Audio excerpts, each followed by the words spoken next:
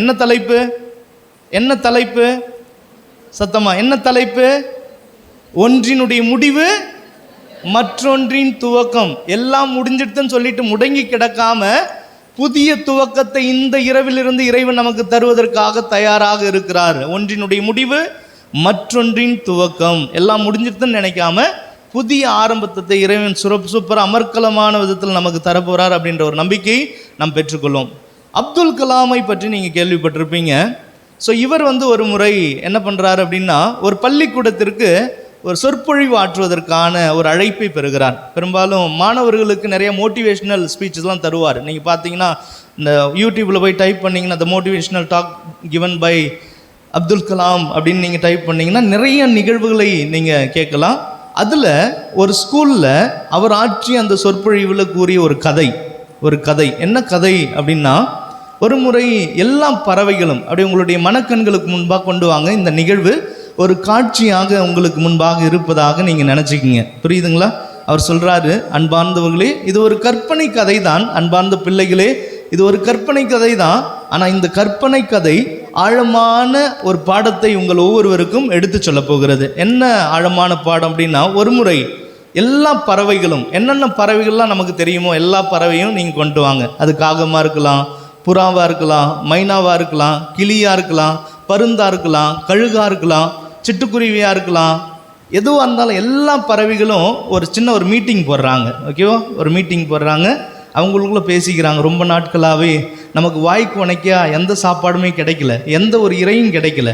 அதனால் நம்ம என்ன பண்ணணும் அப்படின்னா, நம்ம எல்லாரும் ஒருமித்த விதத்தில் ஒட்டுக்கா இறையை தேடுவதற்காக நம்ம பறந்து போகலாம் அப்படின்னு சொல்லிட்டு திட்டம் போடுறாங்க. பார்லிமெண்ட் மீட்டிங்லாம் போட்டு திட்டம் போட்டுக்கிட்டு நம்ம இந்த நாளில் நம்ம பறந்து போயிட்டு ஒரே இடத்துல அப்படியே எல்லாரும் ஒன்றா போயிட்டு தேடலாம் அப்படின்னு சொல்லிட்டு திட்டம் போடுறாங்க. ஒரு நாள் அந்த நாள் வருகிறது. அவங்க உணவை தேடுவதற்காக அந்த பறவைகள் எல்லாம் பறந்து போயிட்டே இருக்கும் பொழுது திடீர்னு அங்கே கனமழையானது பொழிகிறது. இடியுடன் கூடிய கனமழையானது பொழிந்த உடனே எல்லா பறவைக்கும் பதற்றம். ஆஹா, இந்த இடியிலையும் இந்த மின்னல்லையும் இந்த மழையிலையும் நம்ம மாட்டினோம்னா உணவுக்கு பதிலாக நாம் தான் உணவாக மற்ற மிருகங்களுக்கு மாறிடுவோம். எதுக்கு வம்பு? நம்ம உணவு கூட அப்புறமா தேடிக்கலாம், பட்னியாக இருந்தாலும் பிரச்சனை இல்லை, உயிர் போயிடுத்துனா ஜோலி முடிஞ்சுது அப்படின்னு சொல்லிட்டு எல்லா பறவைகளும் தாங்கள் எடுத்த அந்த முடிவுகளை மாற்றிக்கொண்டு மீண்டுமாய் தாங்கள் இருக்கக்கூடிய அந்த இருப்பிடத்திற்கு வர வேண்டும் என்று திட்டம் போடுகிறார்கள். ஆனால் அவங்க திட்டம் போட்டு பின்னாடி சரி போகலான்ட்டு திரும்பும் பொழுது அதில் ஒரு பறவை மட்டும், அது கழுகாக இருக்கலாம், பருந்தாக இருக்கலாம், ஏதாவது ஒரு கழுகுன்னு வச்சுக்கோமே, அதில் கழுகு மட்டும் கொஞ்சம் வித்தியாசமாக சிந்திக்குது. நம்ம இவ்வளோ தூரம் மெனக்கிட்டு நிறையா மீட்டிங்லாம் போட்டு மீட்டிங்கில் நம்ம டீ பிரேக், அந்த பிரேக், இந்த பிரேக்லாம் முடித்து நிறையா செலவுலாம் பண்ணியிருக்கோம். திருப்பி நம்ம இந்த இலக்கை நம்மளால் அடையிட முடியலன்னா இவ்வளோ செலவாயிடுமே. நீங்கள் மீன் பிடிக்கிறதுக்கு போகும்போது கூட நீங்கள் பாருங்களேன், அங்கே போகும்போது ஏதாவது ஒரு இயற்கை சீற்றம் ஏற்படுதுன்னு வச்சுக்கோமே, ரொம்ப காற்றடிக்குது, நீங்கள் மீன் பிடிக்க முடியல. ஆனால் போயிட்டீங்க அப்படின்னாலே கண்டிப்பாக 50,000 1,00,000 செலவாயிடும். அதானே? ஐயோ, நம்ம போட்டதாவது நமக்கு கிடைக்கணும், அதனால் இங்கே இருக்கக்கூடிய பக்கத்தில் ஏதாவது கொஞ்சம் நமக்கு மீன்பாடு கிடைக்குதா அப்படின்னு சொல்லிட்டு நம்ம பார்ப்போம். அதானே? ஆனால் அந்த பறவைகளும் அது மாதிரி யோசிக்குது. ஆனால் அந்த மற்ற பறவைகள் பயத்தோடு அங்கே திரும்பி வருவதற்கு முயற்சி செய்யுது. ஆனால் அந்த கழுகு மட்டும் கொஞ்சம் வித்தியாசமாக யோசித்து மேல் வாக்கில் அது பறந்து போக ஆரம்பிக்குது. இந்த லெவலில் பறந்து போயிட்டு இருந்த எல்லா பறவைகளும் மீண்டுமா திரும்பி அதே வாக்கில் திரும்பி வர ஆரம்பிக்குது. ஆனால் ஒரு பறவை மட்டும், அந்த கழுகு மட்டும் கொஞ்சம் மேல் வாட்டில் பறந்து போக ஆரம்பிக்குது. மேல் வாட்டில் பறந்து போக ஆரம்பித்த உடனே மற்ற பறவைகள் எல்லாம் அந்த கழுகை பார்த்து கேலி கிண்டல் பண்ண ஆரம்பிக்குது. என்னடா இது முட்டாள் கழுகாக இருக்கும் பொழுது இந்த ஆபத்துலேயும் அந்த மழையில் நனைஞ்சிக்கிட்டு இடி மின்னல்லாம் அனுபவிச்சுட்டு மேல் வாக்கில் பறந்து போதே அப்படின்னு கேலி கிண்டல் பண்ணிக்கிட்டே போகும்பொழுது இந்த கழுகு மேலே மேலே மேலே மேலே பறந்து போனோடனே மேகத்துக்கு மேலே போயிடுது. எப்படி? மேகத்துக்கு மேலே போனோடனே, மேகத்துக்கு மேலே மழை இருக்குமா? அதுக்கு பிறகு ஹாயா சந்தோஷமாக தன்னுடைய பயணத்தை புதிய துவக்கத்தோடு ஆரம்பித்து தன்னுடைய இலக்கை சென்றடைவதை நாம் பார்க்கிறோம் அப்படின்னு சொல்லிட்டு அப்துல் கலாம் ஐயா அவர்கள் மாணவர்களுக்கு எல்லாம் முடிஞ்சிட்டுன்னு நீங்கள் நினைக்காதீங்க. நீங்கள் ஏதாவது ஒரு இலக்கை வைத்துக்கிட்டு நீங்கள் போகிறீங்கன்னு வச்சுக்கோமே, அந்த இலக்கை அடைவதற்கு போகும்பொழுது அந்த வழியில் நிறைய பிரச்சனைகள் நீங்கள் சந்திப்பீங்க. அந்த பிரச்சனைகளை பார்த்து தோண்டு போயிடாமல் பின்னாடி திரும்பாமல் நீங்கள் கொஞ்சம் வித்தியாசமாக யோசித்து முன்னாடி வேறு ஒரு ரூட்டில் நீங்கள் போனீங்க அப்படின்னா உங்களுடைய ஆசீர்வாதம் அபரிவிதமான ஆசீர்வாதமாக மாறும். எல்லாராலும் சாதிக்க முடியாததை உங்களால் சாதிக்க முடியும் என்ற ஒரு செய்தி. கரங்களை தட்டி உற்சாகத்தோடு இறைவனுக்கு நன்றி செலுத்துவோமா? முதல் நிகழ்வு. ரெண்டாவது, நம்ம விவிலியத்தில் ஒரு நிகழ்வை நாம் பார்க்குறோம். பெரும்பாலும் இந்த மோசே அவர் ஒரு காட்சியை பார்க்குறாரு. அதானே, மோசேவை பற்றி நமக்கு தெரியும். இஸ்ரேல் மக்களை எகிப்தியரின் அடிமை பிடியிலிருந்து அவர்களை மீட்டெடுப்பதற்காக இறைவன் பயன்படுத்திய ஒரு கருவி. அதானே. ஸோ அவர் ஒரு கருவியை பயன்படுத்துவதற்காக முன்பாக அவர் என்ன பண்ணுறாரு அப்படின்னா, அதுக்கு முன்னாடி வரலையும் அவர் தன்னுடைய மாமனாருடைய கால்நடை மேய்ச்சிட்டு இருந்தார். எல்லோரும் நமக்கு தெரியும். விவிலியத்தில் விடுதலை பயணம் அதிகாரம் 3 நீங்கள் வாசிச்சிங்கன்னா தெரியும். அவர் தன்னுடைய மாமனாருடைய கால்நடையை மேய்த்து கொண்டிருந்த ஒரு நபர் பாலைவனத்து வழியாக மேய்ச்சிக்கிட்டே போயிட்டு ஓரேபு என்று அழைக்கக்கூடிய ஒரு மலையில் அந்த கால்நடையை மேய்ச்சிட்ருக்காரு. அதானே, யாரெல்லாம் வாசிச்சிருக்கீங்க? இயேசுவுக்கே புகழ். சத்தமாக தூங்குறவங்க மட்டும் இயேசுவுக்கே புகழ். சத்தமாக இயேசுவுக்கே புகழ். ஸோ அவர் ஓரேபு மலையில் ஒரு காட்சியை பார்க்கிறார். என்ன காட்சியை பார்க்குறாரு? ஆடு மேய்ச்சிக்கிட்டே இருக்கிறாரு. அவர் நினச்சிருக்கலாம், என்னுடைய வாழ்க்கை இந்த ஆடு மேய்க்கிறது மட்டும்தான், அவ்வளோதான், இனி எதுவும் ஒன்றும் வித்தியாசமாக நான் ஒன்றும் பண்ண போகிறதில்ல, என் வாழ்க்கை இவ்வளோதான், இதோட தான், வேறு எந்த ஒரு அர்த்தமான ஒரு காரியத்தையும் நான் செய்ய மாட்டேன் அப்படின்னு சொல்லிட்டு நினச்சிட்டு இருக்கக்கூடிய அந்த வேலையில் அங்கு ஒரு முட்புதர் செடி எரிந்து கொண்டு இருக்கக்கூடிய ஒரு காட்சியை யார் பார்க்குறா? நம்ம எல்லாரும் வாசிச்சிருக்கோமா? யாரெல்லாம் வாசிச்சிருக்கீங்க? அந்த முட்புதர் செடி எதை வெளிப்படுத்துகிறது என்று நாம் என்னைக்கோ சிந்திச்சிருக்கோமா? எதை வெளிப்படுத்துகிறது? முட்புதர் செடி எரிஞ்சிகிட்டே இருக்கிறது, நார்மல் தான். எரிஞ்சிட்டே இருக்கக்கூடிய அந்த காட்சியை பார்த்த உடனே கொஞ்சம் வித்தியாசமான ஒரு சூழ்நிலையை அவர் பார்க்குறாரு. என்ன வித்தியாசமான சூழ்நிலை? அது எரியுது, ஆனால் வரும், ஆனால் வராது. அதானே, நடக்கும், ஆனால் நடக்காது. எரியுது, ஆனால் அது கருகலை. எரியுது, ஆனால் அந்த முட்புதர் செடி கருகலை, சாம்பல் ஆகலை.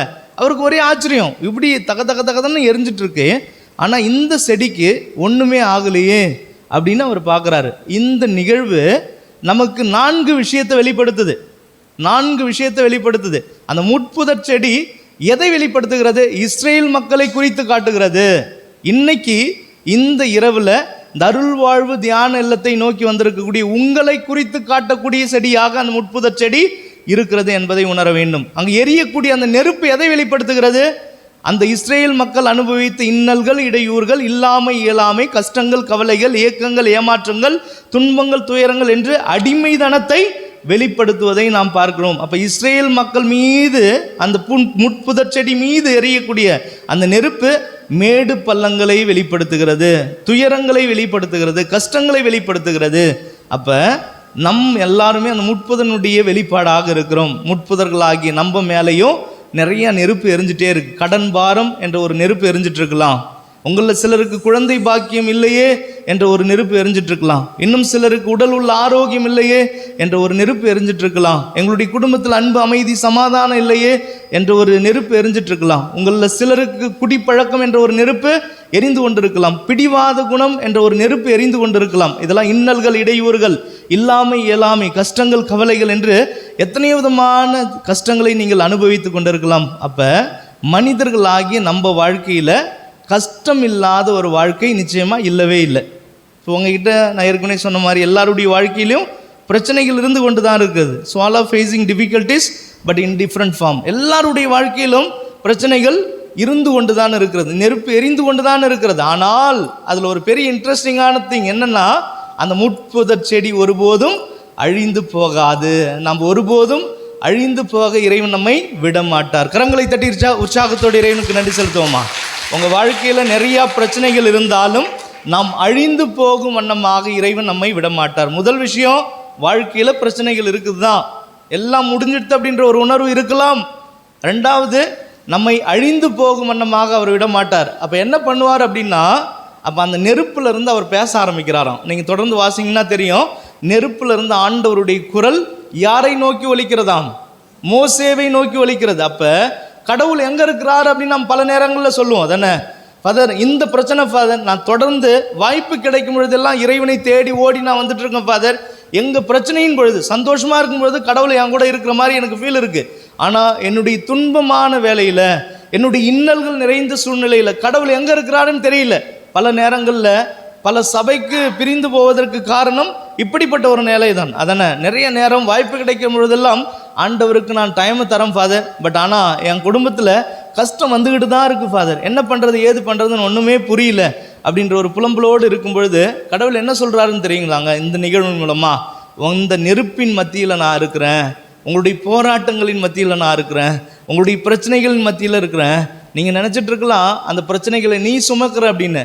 இல்லைப்பா, உனக்காக நான் அந்த பிரச்சனைகளை சுமப்பதற்காக தயாராக இருக்கிறேன், அந்த பிரச்சனைகள் மத்தியில் உங்களை தூக்கி எடுப்பதற்காக நான் தயாராக இருக்கிறேன் அப்படின்ற ஒரு வாக்குறுதியை இறைவன் தருகிறார். கரங்களை தட்டி இறைவனுக்கு நன்றி செலுத்துவாமா. முதல் விஷயம், வாழ்க்கையில் நெருப்பு இருக்குது, வாழ்க்கையில் சிலுவைகள் இருக்குது, வாழ்க்கையில் பிரச்சனைகள் இருக்குது. ரெண்டாவது விஷயம், நாம் ஒருபோதும் அந்த சிலுவைகளால், அந்த நெருப்பால் சாம்பல் ஆகவே மாட்டோம், எரிஞ்சு போக மாட்டோம். மூன்றாவது, அந்த சிலுவைகளின் மத்தியில், நெருப்பு மத்தியில், பிரச்சனைகள் மத்தியில் இறைவனுடைய குரல் நம்முடைய வாழ்க்கையில் எப்பொழுதுமே ஒலித்து கொண்டு தான் இருக்குது. கவலைப்படாது, இதுவும் மாறும். நான்காவது விஷயம் என்ன பண்ணுவார்னா, அந்த நெருப்பினுடைய அனலை தணிப்பதற்காக, அதை மாற்றுவதற்காக ஒரு நபரை அவர் தெரிவு செய்வார். அப்பொழுது மோசேவை அவர் தெரிவு செய்தார். அதனை இஸ்ரேல் மக்கள் மீது எரிந்து கொண்ட அந்த நெருப்பை தணிப்பதற்காக மோசேவை தெரிவு செய்தார். நம்ம வாழ்க்கையிலும் இன்றையிலிருந்து ஒரு குறிப்பிட்ட சூழ்நிலையை அவர் தெரிவு செய்வார், ஒரு குறிப்பிட்ட வாய்ப்பை நமக்கு தருவார், ஒரு குறிப்பிட்ட சூழ்நிலையை நமக்கு அமைத்து தருவார், ஒரு குறிப்பிட்ட நபரை அனுப்பி நம்ம வாழ்க்கையில் இருக்கக்கூடிய குறைகளை போக்குவதற்கான அடித்தளத்தை நிச்சயமாக தருவார். ஒன்றினுடைய முடிவு மற்றொன்றின் துவக்கம். இயேசுவுக்கே புகழ். சத்தமா இயேசுவுக்கே புகழ். புரியுதா? முதல் நிகழ்வு எதை வெளிப்படுத்துகிறது? அப்துல் கலாம் சொன்ன அந்த கதை கொஞ்சம் வித்தியாசமாக நாம் சிந்திக்கும் பொழுது அந்த முடிவு ஒரு புதிய துவக்கத்தை நமக்கு தந்து நம்முடைய இலக்கை அடைய வைக்கும். ரெண்டாவது, வாழ்க்கையில் சந்திக்கக்கூடிய பிரச்சனைகளை பார்த்து துவண்டு போயிடாமல் நாம் அழிந்து போகும் வண்ணமாக இறைவன் விடமாட்டார். அந்த துன்பங்களின் மத்தியில் நமக்காக போராடி ஒரு குறிப்பிட்ட சூழ்நிலையை அமைத்து தந்து அற்புதமான விதத்தில் இறைவன் நம்மை ஆசீர்வதிப்பார். இரண்டாவது நிகழ்வு. மூன்றாவது நிகழ்வு, கடந்த வியாழக்கிழமை ஒரு மேட்ச் நடந்தது. யாரெல்லாம் அந்த ஸ்போர்ட்ஸில் ரொம்ப இன்ட்ரெஸ்டாக இருப்பீங்களோ அவங்களுக்கு ரொம்ப பிடிக்கும் இந்த நிகழ்வை நான் சொல்லும் பொழுது. அண்மையில் உமனுக்கான, அதான பெண்களுக்கான cricket world cup, one day world cup நடந்தது. அதானே மும்பையில் ஒரு குறிப்பிட்ட ஸ்டேடியத்தில் அந்த நிகழ்வு நடந்தது. அதில் நம்ம இந்தியாவை சார்ந்த, அதிலும் குறிப்பாக அவங்க மேங்களூர் அந்த பெண்மணி ஜெமினா ரோட்ரிக்ஸ் என்று அழைக்கக்கூடிய அந்த பெண்மணி மேங்களூரை சார்ந்தவங்க, ஆனால் மும்பையில் போயிட்டு செட்டில் ஆன ஒரு ஃபேமிலி. இயேசுவுக்கே புகழ். ஸோ இந்த நிகழ்வு முடித்த பிறகு நீங்கள் டைப் பண்ணி பாருங்களேன். அந்த அம்மா ஒரு பெண்மணி தான், எனக்கு தெரிஞ்ச ஒரு 20, 22, 23, 24 வயசு தான் இருக்குங்க. பாருங்கள், ரொம்ப வைரலாக போயிட்டுருக்கு. ஏன்னா அவங்க சொன்ன வார்த்தைகள் அப்படி. அவங்க என்னென்னா, நிறைய வாய்ப்புகள் வாழ்க்கையில், அந்த கிரிக்கெட் ஸ்போர்ட்ஸில் எல்லா ஸ்போர்ட்ஸும் அவங்களுக்கு தெரியுமாங்க. பாஸ்கெட்பால், ஹாக்கி, யூஸ்வலாக ஹாக்கி தான் விளையாட போகணுன்னு முடிவில் இருந்தவங்க ஒரு குறிப்பிட்ட நேரத்தில் கிரிக்கெட்டை செலக்ட் பண்ணிவிட்டு அங்கே போயிட்டு விளையாடுறாங்க. கிரிக்கெட் விளையாட போகும்போது நிறைய பாலிடிக்ஸ் நடக்க ஆரம்பிக்குது. அதானே அரசியல் சொல்லுவோம் தெரியுங்களா, நெப்போட்டிசம் அப்படின்வாங்க. நம்ம பங்குகளில் கூட ஏதாவது எலெக்ஷன் மீட்டிங்லாம் நடக்கும்போது அரசியல் நடக்கும், பார்த்துருக்கீங்களா? இவன் தான் ஜெயிக்கணும், அவன் தான் ஜெயிக்கணும், இவன் ஜெயிக்கிறதுக்காக என்ன வேணாலும் பண்ணலாம். அதே மாதிரி ஃபாதர்ஸுங்க இந்த 1000 செலக்ட் பண்ணும்பொழுதும் அரசியல் நடக்கும், போப்பாண்டவரை செலக்ட் பண்ணும்பொழுதும் அரசியல் நடக்கும், இயேசுனுடைய சீடர்களை செலக்ட் பண்ணும்போதும் அரசியல் தான் நடந்தது, குழுக்கள் தான் நடந்தது. புரியுதா? எல்லா இடங்கள்லையும் அருட்பணியாளர்கள் ஒரு பொறுப்பில் அமர்த்தணும் அப்படின்னாலும் அங்கே அரசியல் நடக்கும். இவன் என் பகுதியை சார்ந்தவனா, இந்த ஃபாதர் அந்த பகுதியை சார்ந்தவரா, இல்லை எனக்கு என்னுடைய உறவினரா அப்படின்னு பார்த்து நிறையா நெப்போட்டிசம், அரசியல் நடந்து கொண்டு தான் இருக்கும். இப்படிப்பட்ட ஒரு அரசியல் மத்தியில் இந்த பெண்மணியான திறமை இருந்தும் புறக்கணிக்கப்பட்ட ஒரு பெண்மணியாகவே இருந்ததை நாம் பார்க்கிறோம். அதானே? ஸோ வியாழக்கிழமை நடந்த மேட்ச்சில் ஆஸ்திரேலியாவுக்கு எதிராக இந்த செமிஃபைனல்னு சொல்லுவாங்க, அரை இறுதி போட்டி. அதானே? இன்னும் வரக்கூடிய நாட்களில் அந்த ஃபைனல் மேட்ச் நடக்கும்போது அரை இறுதி போட்டியில் ஆஸ்திரேலியாவுக்கு எதிராக ஒரு மேட்ச் நடக்குது. நடந்த உடனே எந்த டீமுமே ஸ்கோர் பண்ணாத அளவுக்கு முதல் பேட்டிங் யார்? ஆஸ்திரேலியா டீம், இந்த விமன் டீம் அவங்க பேட்டிங் பண்ணுறாங்க. 330+, 330 கரெக்டாக தெரியல, 338 இருக்குன்னு நினைக்கிறேன். ஸோ அந்த அளவுக்கு ஸ்கோர் பண்ணியிருக்காங்க. யாராலையும் ஜெயிக்க முடியாது, இந்தியாவால் ஜெயிக்கவே முடியாது அப்படின்னு அவ்வளோ ஓவர் கான்ஃபிடென்ட்டாக இருந்த அந்த நேரத்தில் இந்த பெண்மணி யார், ஜெமினா ரோட்ரிக்ஸ் என்று அழைக்கக்கூடிய இந்த பெண்மணி, இந்த சிறுமி, இந்த அதான் சிறுமின்றதை விட பெண்மணின்னு சொல்லலாம் அதானே, பெண்மணி, அவங்க 127 100க்கு மேலே, ஒரு செஞ்சுரிக்கு மேலே அடித்து அந்த டீமையே ஜெயிக்க வச்சுருக்காங்க. இதெல்லாம் மேட்ரே இல்லைங்க, ஜெயிக்க வச்சது மேட்ரு இல்லை.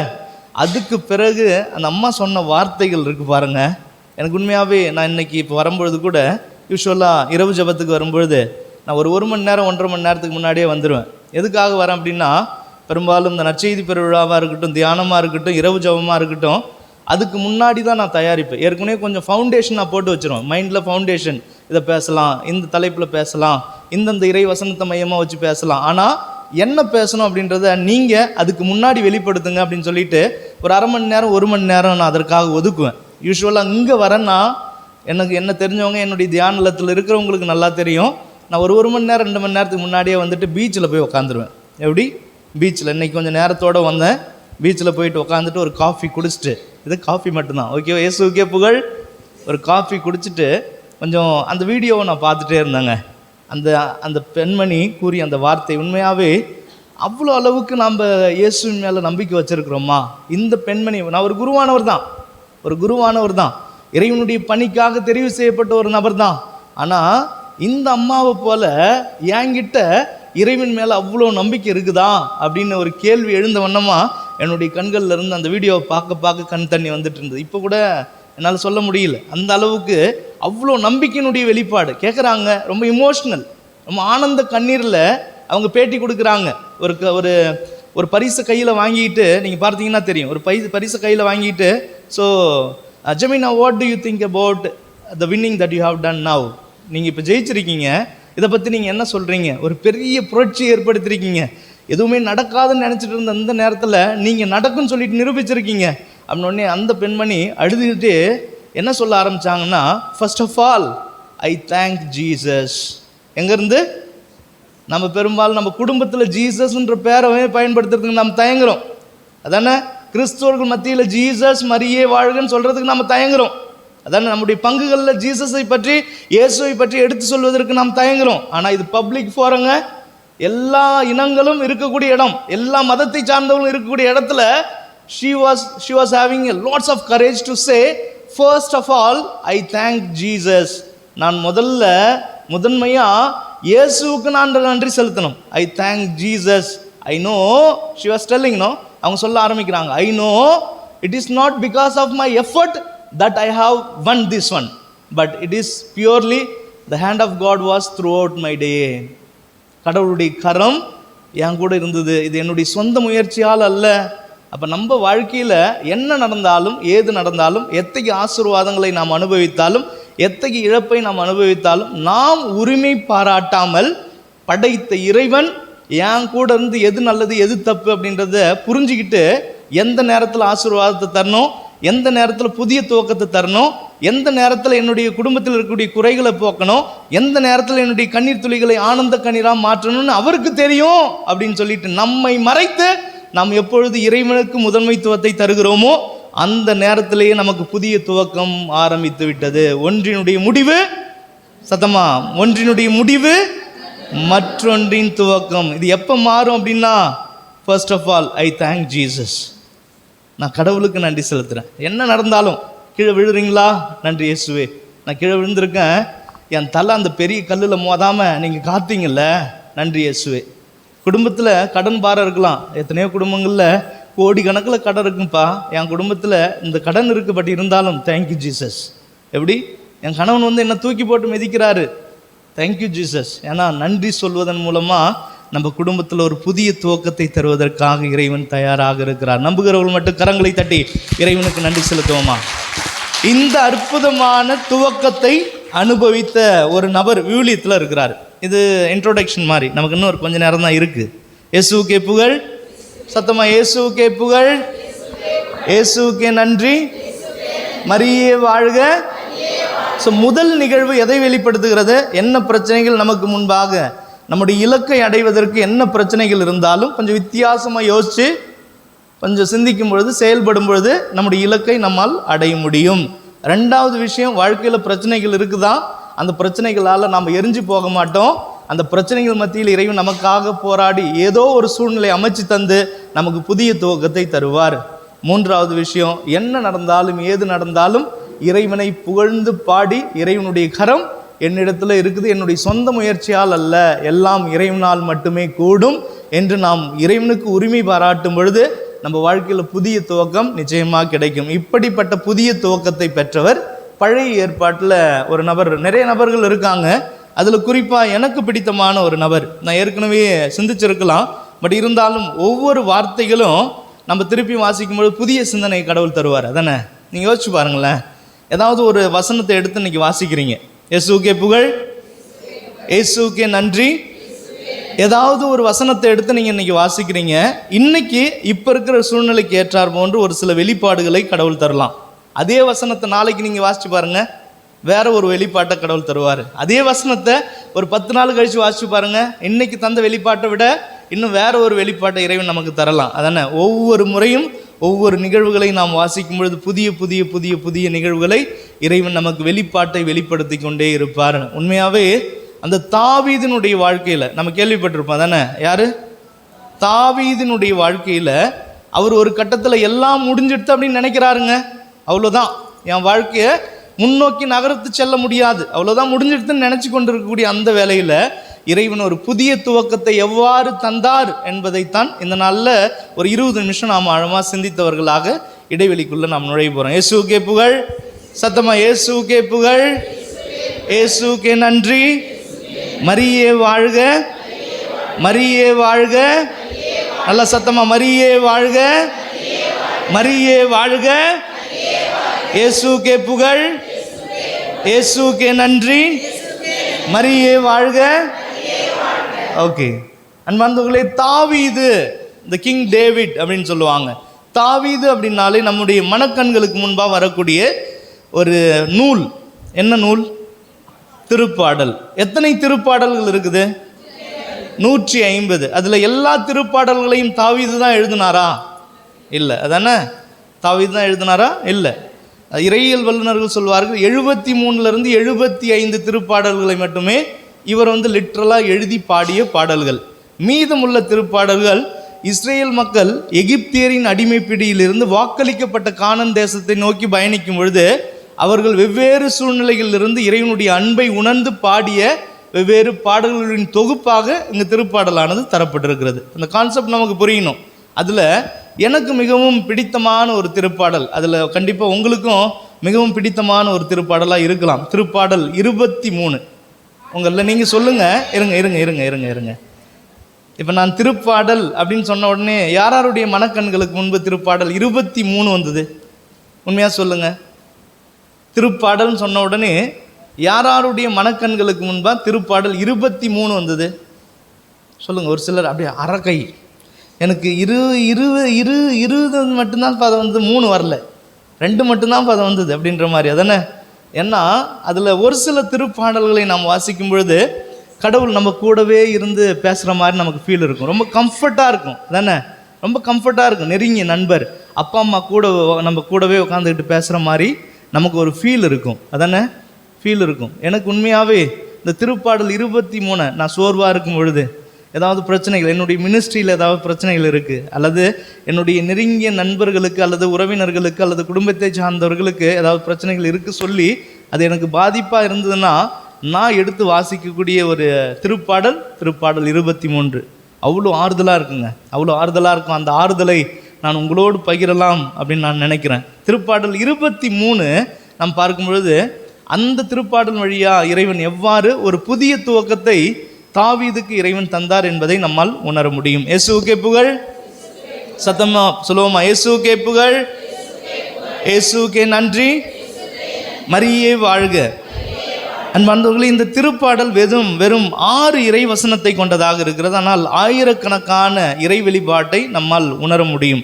இந்த திருப்பாடலில் இறங்கியிருக்கக்கூடிய ரகசியத்தை உணர்வதற்கு முன்பாக அதனுடைய பின்புலத்தை நாம் உணர வேண்டும். அன்பார்ந்தவர்களே, இந்த நம்ம லிட்டர்ஜிக்காக நம்முடைய ஆன்மீக காரியங்களுக்காக நிறையா பாடலை பாடுவோம், பூசைக்காக நிறைய பாட்டை பாடுவோம், அதானே.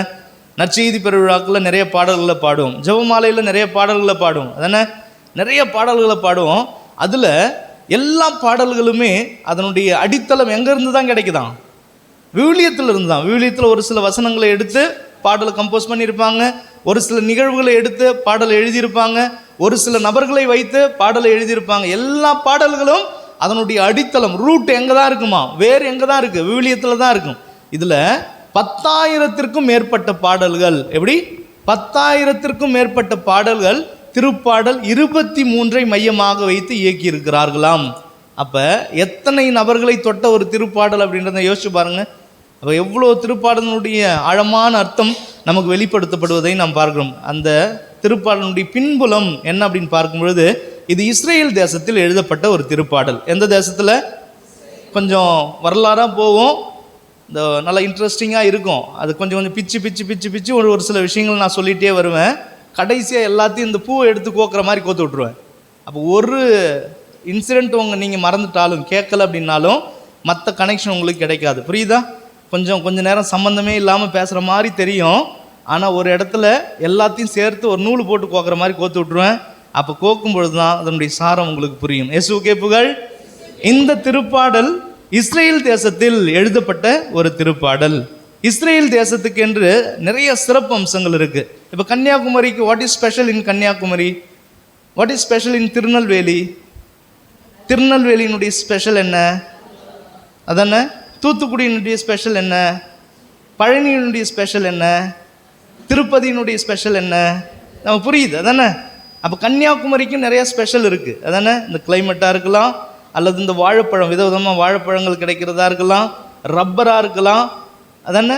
ஸோ நிறையா ஸ்பெஷல் ஐட்டம் இருக்குது. அதே மாதிரி அந்த இஸ்ரேல் தேசத்துக்கும் நிறையா ஸ்பெஷல் திங்ஸ் இருக்குது, சிறப்பு அம்சங்கள் இருக்குது. என்ன அப்படின்னு பார்க்கும்போது, லிபோன் வெண்பனி மலை இருக்கக்கூடிய இடம் எந்த இடம்? இஸ்ரேல் தேசம். எர்முன் பள்ளத்தாக்கு இருக்கக்கூடிய இடம் இஸ்ரேல் தேசம். யோர்தான் நதி ஓடக்கூடிய தேசம் இஸ்ரேல் தேசம். ஒலிவ மரத்தோப்பு அதிகமாக இருக்கக்கூடிய தேசம். அண்மையில் ஆராய்ச்சியானது செய்யப்பட்டதாம், எந்த தேசத்தில் இதயம் சம்பந்தப்பட்ட நோயினால் மக்கள் அதிகமாக பாதிக்கப்படாமல் இருக்கிறாங்க அப்படின்னு ஆராய்ச்சி செய்த பொழுது, இந்த இஸ்ரேல் தேசத்தில் மட்டும்தான் 0.00 சம்திங் மக்கள் இதயம் சம்பந்தப்பட்ட நோயினால் பாதிக்கப்படுறாங்களாம். ஆனால் மற்ற இடங்கள்லாம் பார்க்கும்பொழுது 20 வயசுலேயே 30 வயசுலேயே டொப்புன்னு மண்டை போட்டு போகிறத நம்ம பார்க்குறோம் தானே. ஏன் இஸ்ரேல் தேசத்தில் அதிகமாக இதயம் சம்பந்தப்பட்ட நோயினால் பாதிக்கப்படாமல் இருக்காங்க அப்படின்னா, அவர்கள் தங்களுடைய சமையலுக்கு என்ன எண்ணெய்? ஆலிவ் ஆயிலை பயன்படுத்திட்டு இருக்காங்க. புரியுதா? அப்போ அந்த சிறப்பம்சம் எங்கே இருக்குது? சாரோன் சமவெளி இருக்கக்கூடிய தேசம் எது? அதுவும் இஸ்ரேல் தேசம். இவ்வளோ நிறைய சிறப்பு அம்சங்கள் இருந்தாலும் அங்கு ஒரு சாபத்துக்குரிய ஒரு இடம் இருக்கிறதாம். என்னது?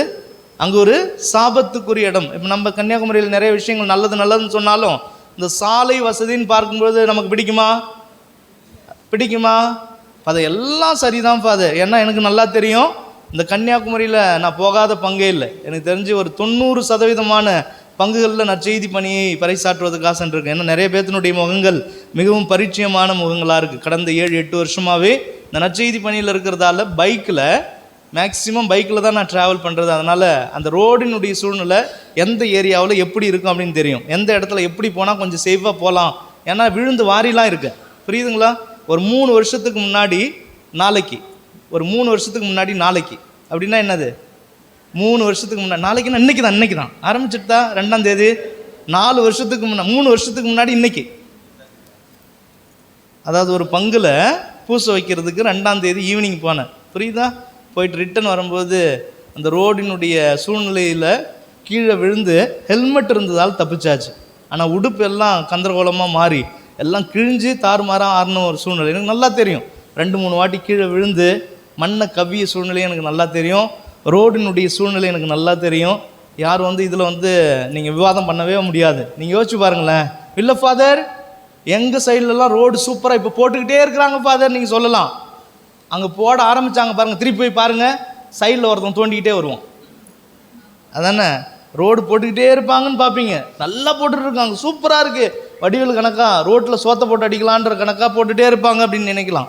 ஆனால் பின்னாடி வேற ஒரு டீம். அதானே அரசியல், எல்லா இடத்துலையும் அரசியல் தான்.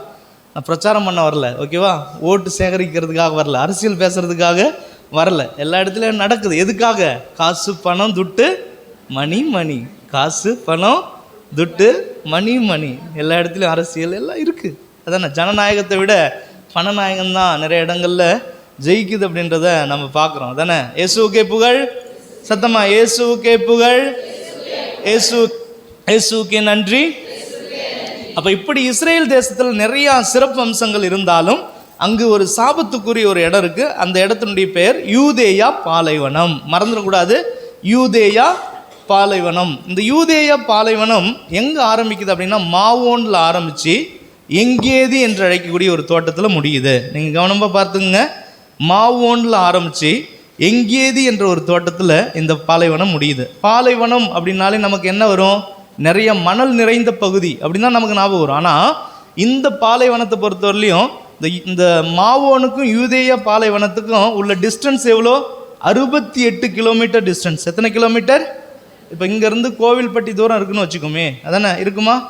இல்லை திருநெல்வேலி தாண்டி 68 கிலோமீட்டர் டிஸ்டன்ஸ் வச்சுக்கோமே. 68 கிலோமீட்டர் டிஸ்டன்ஸ் எங்கே இருக்குது? மாவோன்லேருந்து எங்கேதி தோட்டம் வர 150 டிகிரி செல்சியஸ் வெப்பம் அளவுக்கு அங்கே இருக்குமாம். 3 வருஷத்துக்கு ஒரு முறை தான் அங்கே மழையானது பொழியுமா. அங்கே வெறும் மணல் நிறைந்த பகுதி அல்ல, மாறாக கற்கள் நிறைந்த ஒரு பகுதி. தாவீது சொல்வார்ல, சாவின் இருள் சூழ் பள்ளத்தாக்கில் நான் நடக்க நேர்ந்தாலும் சொல்லுவார், தெரியுங்களா?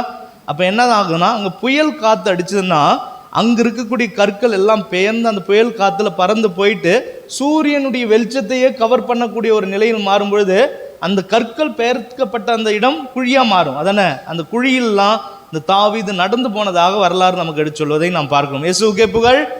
ஸோ இப்படிப்பட்ட ஒரு நிலை தான் அந்த யூதேயா பாலைவனம். இப்போ இந்த யூதேயா பாலைவனம் அப்படியே வச்சுட்டு மாவோனுக்கு வாங்க. அதனுடைய முடிவு எல்லைன்னு வச்சுக்கோமே. அந்த மாவோனில் 5 வகையான ஆசீர்வாதங்கள் இருப்பதாகத்தான் திருப்பாடல் 23 நமக்கு எடுத்து சொல்வதை நாம் பார்க்கிறோம். புரியுதா? யூதேயா பாலைவனத்தினுடைய ஆரம்ப பகுதி மாவோன், அதனுடைய முடிவு எங்கேதி தோட்டம். அந்த எங்கேதி தோட்டத்தில் தான் என்னது? இயேசுவுக்கே புகழ். அந்த எங்கேதி தோட்டத்தில் தான் என்ன? 5 வகையான ஆசீர்வாதங்கள் இருப்பதாக திருப்பாடல் 23 நமக்கு எடுத்து சொல்வதை நாம் பார்க்கிறோம். என்ன ஆசீர்வாதம்? பசும்புல் மேய்ச்சல். பசும்புல் வாசிக்கிறோமா? இந்த பசும்புல் அது என்ன ஃபாதர் சிறப்பு அம்சம்? அந்த எங்கேதி தோட்டத்தில் இருக்கக்கூடிய பசும்புல்லை பார்க்கும் பொழுது ஒரே நேரத்தில் 30,000க்கும் மேற்பட்ட ஆடுகள் மேயக்கூடிய அளவுக்கு அங்கு பசும்புல் இருக்குமாம். 2வது அமைதியான நீர்நிலை. வாசிக்கிறோமா? அமர்ந்த நீர்நிலை, அமைதியான நீர்நிலை, தாவீதின் நீரூற்று, சூலமித்தியான் நீரூற்று என்று பல பெயர்களை சொல்லி அழைப்பார்களாம். என்ன நீரூற்றுனுடைய சிறப்பு அம்சம் அப்படின்னு பார்க்கும் பொழுது இது தேங்கி நிற்கக்கூடிய தண்ணீர் அல்ல. அப்படி நீங்கள் ஒரு சேனலில் பார்க்கும்போது தண்ணி ஸ்மூத்தாக போயிட்டுருக்கும். அப்படி பார்த்தாலே நீங்கள் அப்படி அள்ளி குடிக்கிற மாதிரி உங்களுக்கு ஃபீல் ஆகும். புரியுதுங்களா? இந்த லிபோன் வெண்பனி மலைன்னு நான் சொன்னேன், உங்களுக்கு ஞாபகம் இருக்கா? சிறப்பு அம்சம், அந்த லிபோன் வெண்பனி மலை வெள்ளி மாதிரி மின்ன ஆரம்பிக்குமாம். அதனுடைய நிழல் எங்கே பட ஆரம்பிக்குமாம்? இந்த அமைதியான நீர்நிலையில் படும்பொழுது அந்த வெள்ளியே மிதந்துட்டு போகிற மாதிரி கண்கொள்ளா காட்சியாக இருக்குமாம். பசும்புல் இருக்கக்கூடிய இடம் தேசம், இடம் எங்கேதி தோட்டம்.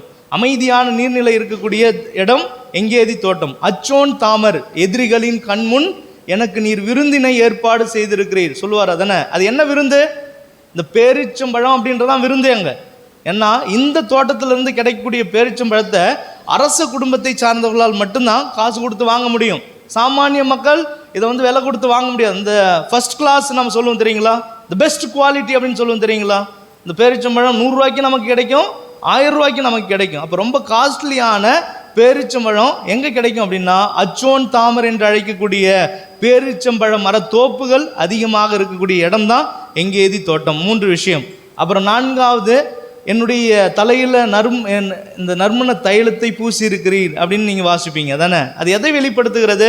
அங்கே ஒலிவ மரத்தோப்பு அதிகமாக இருக்கக்கூடிய இடம் எங்கேதி தோட்டம். நான் மகிழ்ச்சியால் பேரு வகை கொண்டேன் அப்படி சொல்லுவார்.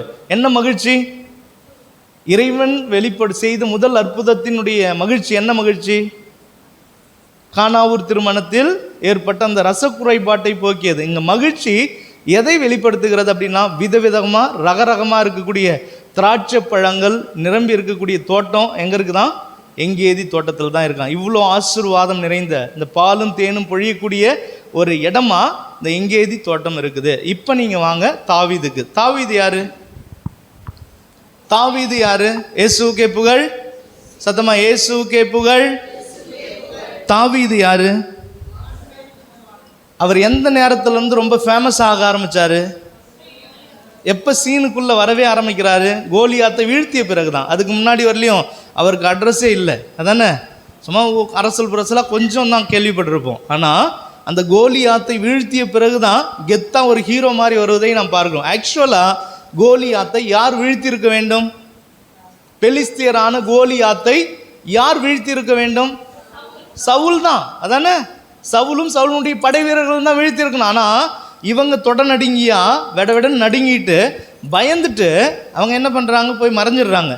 இங்கே இறைவனுடைய அருளால் தாவீது கோலியாத்தை வீழ்த்துகிறான். வீழ்த்திய உடனே சவுல் ஒரு முடிவு எடுக்கிறான். ஆஹா, இந்த கைப்புள்ள இந்த குட்டி பையன் கெத்து காட்டிட்டானே, இவன் நம்ம படையில் இருந்தானாக்க, ஏன் கூட இருந்தானாக்க வேற லெவலாக மாறும் அப்படின்னு சொல்லிட்டு என்ன பண்ணுறான்? ரைட் ஹேண்டா லெஃப்ட் ஹேண்டா யாரை வைக்கிறான்? தாவீதை சவுல் வைக்கிறான். அதானே, வச்ச உடனே அப்போ ஒரு குறிப்பிட்ட நேரத்தில் ஒன்று நடக்குது. என்ன நடக்குதுன்னா, 2 பேரும் தெருவில் நடந்து போயிட்டே இருக்கிறாங்க. அப்போ தான் ஆரம்பிக்குது, சண்டையே ஆரம்பிக்குது. தெருவில் நடந்து போயிட்டே இருக்கும் பொழுது அவங்க சொல்ல ஆரம்பிக்கிறாங்க, மக்கள் சொல்ல ஆரம்பிக்கிறாங்க, அன்னைக்கு மட்டும் எப்படி? அன்னைக்கு மட்டும் தாவீது இல்லைன்னா சவுல் இன்னைக்கு இல்லை. நீங்கள் யோசிச்சு பாருங்களேன், அன்னைக்கு மட்டும் தாவீது இல்லைன்னா இன்னைக்கு சவுல் இல்லை. நீங்கள் யோசிச்சு பாருங்கள், சவுல் ஒரு பெரிய அந்தஸ்தில் இருக்கக்கூடிய நபர், இவரை இழிவுபடுத்தும் வண்ணமாக இந்த வார்த்தைகள் வருது அப்படின்னா பல நேரங்களில் நமக்கு என்ன தோணும்? என்னால் மற்றவங்க நல்லா இருந்தால் நமக்கு பிடிக்கும், ஆனால் என்னை விட நல்லா இருந்தால் நமக்கு பிடிக்குமா? நீங்கள் யோசிச்சு பாருங்கள். அடிக்கடி நான் சொல்லக்கூடிய ஒரு செயல், இந்த அம்மா என்னால் இந்த அம்மா நல்லா இருக்குங்கன்னு வச்சுக்கோமே, இந்த அம்மா நல்லா இருக்காங்க, என்னால் ஒரு நல்ல ஒரு சூழ்நிலை அவங்க குடும்பத்தில் ஏற்படுது, நல்லா இருக்கிறாங்க, அப்போ எனக்கு பிடிக்கும். ஆனால் என்னை விட நீங்கள் நல்லா இருந்தீங்கன்னா எனக்கு பிடிக்குமா? யோசிச்சு பாருங்கள், இமேஜின் பண்ணிக்கங்க. எங்கள் ஸ்கூலில் இவங்களும் நானும் ஒரு ஃப்ரெண்டுன்னு வச்சுக்கோமே, ஃபாதர் இது மாதிரி உங்கள் ஸ்கூலில் நீங்கள் வேலை பார்த்துட்டு இருக்கீங்கல்ல, அதே இடத்துல எனக்கும் ஏதாவது ஒரு வேலையை பார்த்து சொல்கிறீங்களா? அந்த கரஸ்பாண்டன்ட் ஃபாதர் உங்களுக்கு நல்லா தெரியும்ல ஃபாதர். நீங்கள் இமேஜின் பண்ணிக்கங்க, எங்கள் தாவீது சவுல் அப்படின்ற ஒரு கான்செப்டில் யோசிங்க. வந்து கேட்குறாங்க, சரிம்மா நான் அந்த ஸ்கூலில் வேலை பார்த்துட்ருக்கேன், எனக்கு சம்பளம் 50,000. எத்தனை? 50,000. இமேஜின் பண்ணிங்க, அந்த நம்பர் முக்கியம். 50,000 எனக்கு சம்பளம் இருக்குது. உனக்கு அந்த வேலை பார்த்தாலும் எவ்வளோ சம்பளம் தர போகிறாங்கன்னு தெரியல. ஸோ அதனால் நான் கேட்குறேன், அங்கே வேக்கன்சி இருந்ததுன்னா நான் பார்த்து தரேன் அப்படின்னு சொல்லிட்டு நான் போகிறேன். அங்கே ஃபாதர்கிட்ட கேட்குறது மாதிரி என்னுடைய ஃப்ரெண்டு தான், எனக்கு தெரிஞ்சவங்க தான், அங்கே ஒரு வேலைக்கு கேட்குறாங்க, பிஹெச்டிலாம் முடிச்சிட்டாங்கன்னு சொல்கிறாங்க. ஸோ அதனால் வேலையை பார்த்து தாங்க ஃபாதர்னு கேட்குறேன். சரி வரட்டும், ஆனால் சம்பளம் 15,000 தான். எவ்வளோ? எனக்கு எவ்வளோ? 2 வருஷமாக நான் பார்த்துட்ருக்கேன், வேலை பார்த்துட்ருக்கேன், எனக்கு எவ்வளோ சம்பளம்? 50,000. அம்மா அப்போ தான் வராங்க, 15,000 சம்பளம். வந்த உடனே மாத சம்பளம் எவ்வளோ? 15,000. மாதம் முடியுது, சம்பளம் வாங்கிட்டு சம்பள கவர் வாங்கிட்டு எங்கே ஓடி வராங்க? ஃபாதர் எல்லாம் உங்களால் தான் ஃபாதர், உண்மையாகவே வேலை இல்லாமல் இருந்தேன் ஃபாதர், இந்த 15,000 எங்கள் குடும்பத்தில் எவ்வளோ ஆசீர்வாதமாக மாறப்போகுது தெரியுமா ஃபாதர், உங்களுக்கு நான் ஒரு கிஃப்ட் வாங்கி தரணும் ஃபாதர் அப்படின்னு பேசிக்கிட்டே இருக்கும்போது நான் என்ன சொல்லுவேன்? என்னால் அவங்க நல்லா இருக்காங்க, அதானே, என்னால் அவங்க நல்லா இருக்காங்க. அப்படி அம்மா ஒன்றும் பிரச்சனை இல்லைம்மா, இட்ஸ் ஓகே, என்ன புகழாதம்மா, நோ ப்ராப்ளம், எனக்கு கிஃப்ட்லாம் ஒன்று வேணாம், அப்பா அம்மாவுக்கு போயிட்டு ஏதாவது வாங்கி கொடுங்க, ஓகேவா, சந்தோஷமாக இருங்க, ஜாலியாக இருங்க, ஓகே, ஆமாம், பேருக்கு எடுக்கிற மாதிரி எதுவும் பண்ணிக்காதீங்கன்னா சொல்லி அனுப்பிட்டு சந்தோஷமான வார்த்தைகளை பகிர்ந்துட்டு நான் போயிடுறேன். 2வது மாத சம்பளம், அந்த சம்பள கவரனுடைய சைஸ் மாற ஆரம்பிக்குது. ஏற்கனவே மாத சம்பளத்தினுடைய சைஸு சின்னதாக இருந்தது, ஆனால் 2வது மாத சம்பளத்தினுடைய கவர் பார்க்கும்பொழுது ஓடி வராங்க. 2வது மாத சம்பளம் வாங்கிட்டு ஓடி வரீங்க, துள்ளி குதிச்சு ஓடி வரீங்க. ஓடி வரும்பொழுது காட்டுறீங்க, இது என்னடா சம்பள கவர்னுடைய சைஸ் பெருசாக இருக்குது. சரி 500 நோட்டு இல்லாமல் 200 நோட்டாக ஃபாதர் கொடுத்துருந்துருப்பாது அப்படின்னு நான் இமேஜின் பண்ணிகிட்டு இருக்கேன். வந்தோடனே father I did not expect this one father, அம்மா என்கிட்ட சொல்கிறாங்க, I did not expect this one father, நான் உண்மையாகவே எதிர்பார்க்கல ஃபாதர், இப்படி ஃபாதர் எனக்கு ப்ரொமோஷன் தருவார் அப்படின்னு நான் எதிர்பார்க்கவே இல்லை ஃபாதர். ஃபாதர் சொன்னார் ப்ரொமோஷன் பொழுது எனக்கு பக்குன்னு ஆகுது. எனக்கு சம்பளம் எவ்வளோ தான்? எனக்கு அது வரைக்கும் 50,000 தான், தொடக்கத்துலேருந்து 50,000 தான், ₹1 கூட இன்க்ரீஸ் ஆகலை. ப்ரொமோஷன் சொன்னோடனே கொஞ்சம் இன்க்ரிமெண்ட் பண்ணிட்டாங்க ஃபாதர்னோடனே எனக்கு பக்குன்னு இருக்குது. என்னம்மா ஏதம்மா? இல்லை ஃபாதர், நான் ஏதோ நல்லா டீச் பண்ணுறேன்னா என்கிட்ட நிறைய திறமை இருக்குது, அதனால் உன்னுடைய திறமைக்கு ஏற்ற சேலரி நான் தரணும் இல்லைம்மா அப்படின்னு சொல்லிட்டு ஃபாதர் வந்து 15,000 ரூபாய்க்கு பதிலாக 2வது மாதத்துலேயே 30,000 ரூபாயை தந்துட்டார். ரொம்ப சந்தோஷம் ஃபாதர். நான் என்ன பண்ணுவேன், தொடக்கத்தில் சரிம்மா பரவாயில்ல அப்படின்னு பேசினேன் நான். அப்படியாம்மா 30,000மாம்மா, சரி சரி சரி சரி பரவாயில்லையே, வெரி குட் வெரி குட். ஆனால் என் சம்பளம் எவ்வளோ, 50,000 தான். பரவாயில்லையே 30,000 வாங்கிட்டேம்மா, சூப்பர் சூப்பர், ஓகே சரி சரி எனக்கு கொஞ்சம் வேலை இருக்குது, நான் அப்புறமா பேசுகிறேன், ஓகே சரி முடிஞ்சாச்சு. அடுத்து 3வது மாதம் எனக்கு என்ன ஆகும், பக்கு பக்கு பக்குன்னு இருக்கும். அந்த அம்மா பேகை தூக்கிட்டு வராங்க. என்னது, பேகை தூக்கிட்டு வராங்க. எனக்கு ஒன்றும் தெரியல, ஓ மூட்டை கட்டி அனுப்பிட்டாங்களோ அப்படின்னு கொஞ்சம் சந்தோஷமாக இருந்தாலும், சைடில் இருந்தாலும் மனிதனுடைய இயல்பு அப்படி தான் இருக்குங்க, அதானே சந்தோஷமாக இருந்தாலும். ஆனால் முகத்தை பார்க்கும்போது ஒன்றும் மகிழ்ச்சியால் நிரம்பிய ஒன்றமாக வராங்க, ரொம்ப சந்தோஷமாக பறந்து வர மாதிரி வராங்க. அவ்வளோ வேகமாக வந்தோடனே எனக்கு பக்கு பக்குன்னு இருக்குது. அதுக்குள்ளே நான் விசாரித்து வச்சுருப்பேன், அதானே என்ன சம்பளம் அப்படின்னா, அவங்களுடைய சம்பளம் 50,001 ரூபா, எனக்கு சம்பளம் எவ்வளோ 50,000 தான், அதானே. அப்போ 3வது மாதத்துல நான் ஏற்கனவே கரஸ்பாண்ட் ஃபாதர்கிட்ட விசாரித்து வச்சுருப்பேன். இவங்க ஓடி வரும்போது நான் ஒரு ஓட்டத்தை பிடிப்பேன்.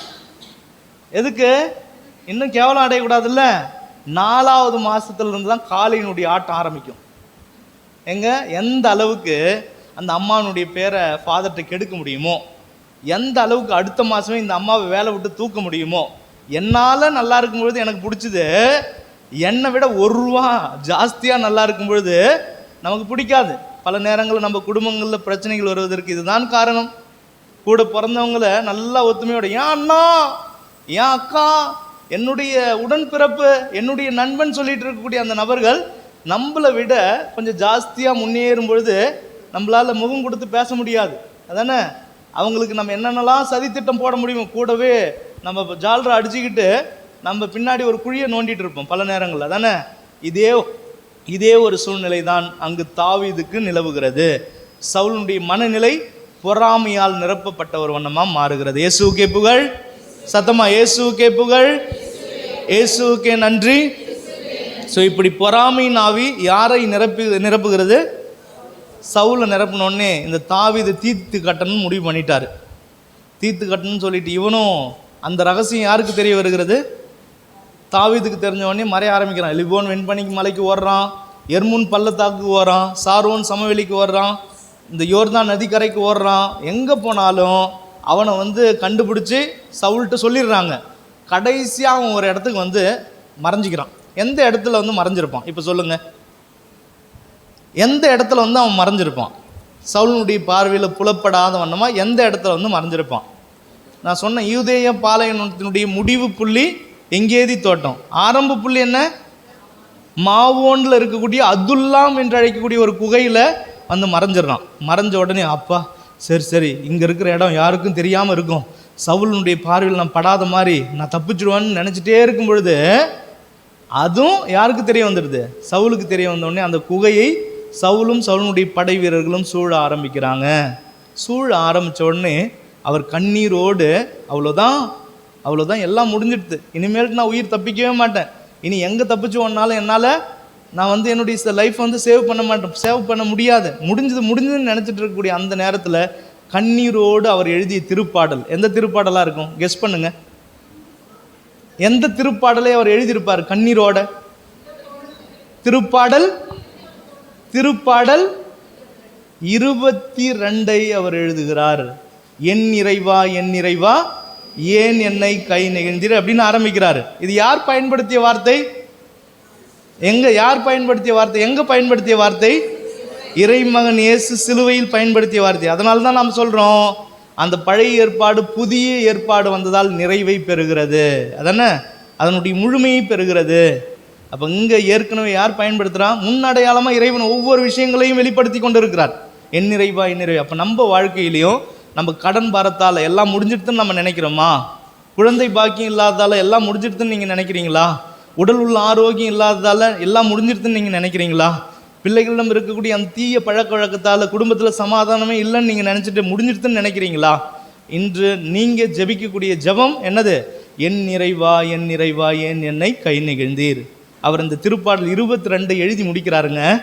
முடித்த உடனே அந்த சவுலுடைய படை வீரர்களில் ஒரு படை வீரர் ஓடி வந்து என்ன சொல்கிறாருன்னு தெரியுங்களாங்க?